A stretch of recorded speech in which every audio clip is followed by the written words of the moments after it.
Hi friends, welcome to our channel. First of all అందరికీ హోలీ శుభాకాంక్షలండి. హోలీ అంటే రంగులు అయి ఇవి అని అనుకుంటున్నారా? ఇట్లా కూడా చేస్తారంట. అండి. అది మా సాంప్రదాయం ప్రకారం అంట. నాకు కూడా అంతగా తెలీదు. ఆహ్, మేము చేసుకుంటాం ప్రతిసారి హోలీ. కాకపోతే రంగులు పూసుకోవడం, ముగ్గులేసుకోవడం ఇదే హోలీ అంటే మాకు తెలిసిన హోలీ. కానీ పల్లెటూరులో మా సొంత ఊర్లో అయితే ఇట్లా చేస్తారు. ఇది అమ్మ వాళ్ళ ఊర్లో. మా ఊర్లో అయితే ఇంకా 2 ఇయర్స్ పడుతుంది. ఈ 5 ఇయర్స్‌కి ఒకసారి వస్తుందంట. అవి కూడా చిన్న పిల్లల పేర్ల మీద చేస్తారంట. సో, మా బుడ్డిగాడికి గూడా చేయాలంటే ఇంకా 2 ఇయర్స్ పడుతుంది. అప్పుడు నేను పూర్తిగా వీడియో గురించి తెలుసుకొని అంటే ఈ హోలీ అసలెందుకు పెడతారు? ఏంటి? అనేది చిన్న పిల్లల పేర్ల మీద ఎందుకు చేస్తారు? అనేది నేను ఫుల్లుగా క్లారిటీగా తెలుసుకుంటాను.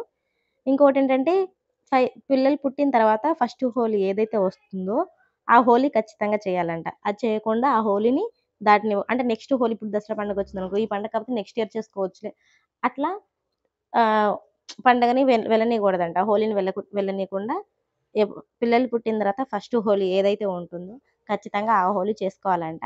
సో, మా బుడ్డిగాడికి చేయటానికి ఇంకా 2 ఇయర్స్ పడుతుంది. ఈలోపు నేను మా ఊర్లో హోలీ జరిగినప్పుడు నేను ఫుల్ వీడియో ఖచ్చితంగా పెడతానండి. ఇది నాకు తెలిసినంత వరకైతే పెట్టాను.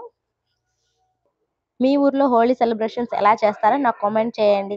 అట్లాగే ఈ వీడియోని లైక్ చేయండి, షేర్ చేయండి, సబ్స్క్రైబ్ మాత్రం మర్చిపోమాకండి. లాస్ట్ వరకైతే ఈ వీడియోని చూసి నాకు కామెంట్ చేయండి.